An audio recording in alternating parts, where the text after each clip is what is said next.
लगातार आपको दिखा रहे हैं आदि शंकराचार्य की प्रतिमा, जिसका अनावरण आज हुआ और ये बेहद ही भव्य और विराट प्रतिमा है। तस्वीरों के माध्यम से हम आपको लगातार यही दिखा रहे हैं। प्रतिमा में उनके बाल्यकाल स्वरूप को दर्शाया गया है। इस प्रतिमा के तैयार होने की कहानी अपने आप में दिलचस्प है। हमारे साथ धर्मगुरु चंद्रांशु जी इस वक्त मौजूद है। चंद्रांशु जी, यहाँ पर मैं आपसे ये समझना चाहूंगी कि 6 साल की उम्र में उन्होंने ग्रंथ लिखने शुरू कर दिए थे। इसका मतलब वो कोई आम गुरु नहीं, बहुत पहुंचे हुए भगवान के भेजे हुए व्यक्ति थे, जिन्हें शायद इसीलिए भेजा गया था कि वो भक्तों में, लोगों में एक प्रेरणा दें, एक मैसेज दे, और शायद इसी के ऊपर उनका इस स्टैचू का नाम भी रखा गया है, स्टैचू ऑफ वननेस। लेकिन इतनी छोटी उम्र में कोई ऐसा कैसे कर पाता है? निश्चित तौर पर हमारे यहाँ 3 प्रकार के कर्म कहे गए हैं। एक संचित कर्म है, दूसरा प्रारब्ध कर्म है, तीसरा क्रियमाण कर्म है। तो निश्चित तौर पर वह कोई योगी, योग ऋषि या भगवान के अंश, जैसे कहते शंकराचार्य भगवान, वो भगवान शंकर के स्वरूप अवतार ही कहे जाते हैं। रही बात जानना, एक दूसरी बात होती है और मानना एक दूसरी बात होती है। जानने को तो हम लोग बहुत कुछ जानते हैं, पर अपने जीवन में कितना मानते हैं यह एक अलग बात होती है। शंकराचार्य भगवान ने बहुत कम दिनों में जीवन की सच्चाई को समझा और उस सच्चाई पर आगे बढ़ भी गए और लोक में एक कीर्ति, एक शिक्षा भी स्थापित कर दिया। चरपट पंचरिका स्तोत्र में उन्होंने हमारे आपके जीवन की जो कड़वी सच्चाई है उसको भी उन्होंने बता दिया कि ये क्या है अपने जीवन का, घर परिवार में कैसा जीवन होना चाहिए, उसको भी उन्होंने बताया, उसको भी उन्होंने दिखाया। तो निश्चित तौर पर जो उन्होंने लिखा, एक छोटी सी उनकी पुस्तक है, करती है चरपट पंचरिका स्तोत्र, उसमें सनातन संस्कृत की जो मूल अवधारणा है, गीता, गंगा, गायत्री। आप जानती हैं कि विश्व में सर्वाधिक अगर किसी ग्रंथ का अगर उसका अनुवाद हुआ है तो वो भगवत गीता है, उससे ज्यादा किसी का विश्व में किसी ग्रंथ का नहीं हुआ। उन पर इनका महाभाष्य शंकराचार्य भगवान का बड़ा लोक प्रचलित है और उसके प्रशस्त पत्री में चरपट पंजरिका स्तोत्र में उन्होंने लिखा, भगवत गीता किंचित धीता, गंगा जल्लव कणिका पीता, इस संसारे बहु दुस्तारे, कृपया पारे पाहि मुरारे। उन्होंने गंगा जी का और गीता की महिमा का वर्णन करते हुए सनातन संस्कृत की मूल अवधारणा को मजबूत कर दिया। हम लोग जीवन पर्यंत लगे रहते हैं कि ये समाज से, इन कामों से, झंझटों से मुक्ति मिल जाए, पर एक के बाद एक कुछ न कुछ लगा रहता है और कभी हम मुक्त नहीं हो पाते। पर शंकराचार्य जी भगवान के जीवन में देखेंगे, उन्होंने उपदेश दिया कि ये जितने मोहमाया में पड़े हुए हो, यावत वित्तोपार्जन सकता, तावत निज परिवार रखता, यावत जर्जर भवती देहें, वार्ता कोपि न पृक्षत गेहें। आप देखते हैं कि हमारे यहाँ कभी वृद्धाश्रम नहीं होते थे। वृद्धाश्रम क्यों नहीं होते थे? क्योंकि हमारे यहाँ एक आदर्श चरित्र होता था कि अपने पिता के वचन को मान करके राम 14 वर्ष वनवास काट लेता था। तो जहां इतने पिता का आदर हो, वहां पर कभी ऐसी कोई बात हो सकती, वृद्धाश्रम जा सकते थे क्या? तो उन्होंने ही उपदेश दिया कि भाई अब समय बदल रहा है, लोग आजकल क्या करें, जब तक धन कमाने मतलब कि आप हो तब तक आपको याद रखेंगे, जैसे मतलब निकल जाएगा फिर पूछना बंद कर देंगे। तो निश्चित तौर पर उनकी उपदेश देने की जो एक कला थी, जो उनके उपदेश की क्षमता थी और उपदेश का जो प्रभाव था, उपदेश के प्रभाव में कहना एक सरल बात होती है।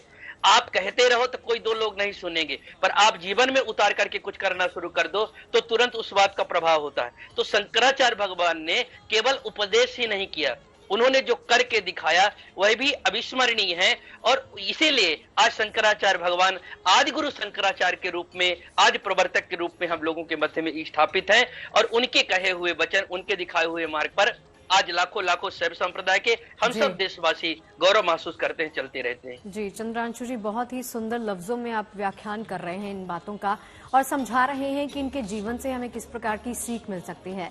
चंद्रांशु जी, इस वक्त जो टीवी पर तस्वीरें हम देख रहे हैं ना, उसमें हम देख सकते हैं कि भारी तादाद में वहां पर लोग पहुंचे हैं, साधु संतों की भीड़ लगी है, लोगों का तांता लगा हुआ है।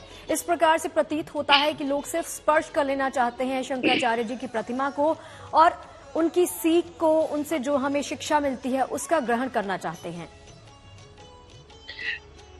हम लोग जिस गौरव की अनुभूति कर रहे हैं जी, शायद है आप लोग उतना कर पाए कि न कर पाए। देखिए, हम उस समाज से हम लोग आते हैं कि एक ऐसा, चाहे वो कालखंड रहा हो, बीच के जो लोग आए थे इस्लाम धर्म के मानने वाले लोगों का, उन लोगों ने जिस तरह से हम लोगों को त्रासदी दिया, जिस लोगों से अपमानित किया, जिस तरह से प्रताड़ना दिया, बीच के जो भी लोग आए थे, इस्लाम के बाद में ब्रिटिश सरकार आई, अंग्रेजों ने जिस तरह से हमारे सनातन संस्कृति को तोड़ा, लूटा, जो कुछ भी किया, फिर सोचो एक साधु संत समाज ही है जो निरंतर अपने संस्कृति को बचाए हुए कभी हिल नहीं रहा है, डुल नहीं रहा है। और तब नहीं, आज भी धर्मनिरपेक्ष के नाम पर जिस तरह से लोग हम पर प्रश्न चिन्ह उठाते हैं, आप देखोगे कि जितनी साजिश होना है, लोग इसलिए परेशान है कि हम लोग जीवित कैसे हैं, हम लोग रह कैसे रहे हैं और अपने धर्म को मान कैसे रहे हैं। जबकि अलग से कहोगे ना, सरकार की कोई योजना में हम लोगों के लिए वित्त है, बल्कि आप देखोगे कि इस्लाम धर्म के जो भी धर्म गुरु होते हैं या शिक्षक होते हैं, उनके लिए पुजारी होते हैं, उनके लिए जो मौलाना लोग होते हैं, उनके लिए सैलरी बनती है, अलग कुछ होता है। पर हम बहुसंख्यक समाज होकर के आज तक भी एक तरह उपेक्षित ही हैं, हमको नहीं मान रहे हैं। फिर भी अपने धर्म पर न्यौछावर होकर के, अपने धर्म को समझ करके हम लोग अड़े हुए हैं। तो ये जब शंकराचार्य भगवान की मूर्ति का अनावरण होता है तो हम लोगों के एक गौरव की अनुभूति होती है। चलिए हम लोग जी, अभी फिलहाल हम इनके जीवन से, जिस प्रकार की इनकी जीवनी से जिस प्रकार की सीख ले सकते हैं, उस पर ही हम बात करना चाहेंगे। ओंकारेश्वर को जैसे हम कहते हैं, मैं जैसे आपसे बात कर रही हूं तो थोड़ी सी चीजें मैं खोल के रख रही हूं जिसमें से हमें भी थोड़ा सा ज्ञान प्राप्त हो रहा है। कहते हैं कि आचार्य शंकर की ज्ञान भूमि है और गुरु भूमि है ओंकारेश्वर, इसी वजह से यहाँ पर प्रतिमा का अनावरण किया गया है। 4 साल की उम्र में, जैसे उन्होंने बताया कि विद्या अध्ययन उन्होंने किया, लेकिन 4 साल की उम्र, महज 4 साल की उम्र में जब विद्या अध्ययन स्टार्ट कर देते हैं, शुरुआत उसकी हो जाती है, तो जिस प्रकार से आपकी उम्र लगातार आगे बढ़ती जाती है, तो वो शिक्षा जो है वो भी, उसका दायरा भी बहुत हद तक फैलता जाता है। तो क्या यही मकसद है चंद्रांशु जी की, इस प्रकार की सीख जो है आम लोगों तक पहुंचाना, पूरे देश को एक सूत्र में जोड़ना, एक सूत्र में बांधना? भगवत गीता कहती है कि मवई वांसो जीव लोके जीव भूता सनातना, जी, जीव मेरा अंश है और मैं उसका अंशी हूँ। तो जो 4 साल की उम्र में इतने संपूर्ण वेद वेदांतों का, उपनिषदों का ज्ञान प्राप्त करके आत्मा के वास्तविक स्वरूप को समझ करके उपदेश करना, वह एकाएक नहीं होता।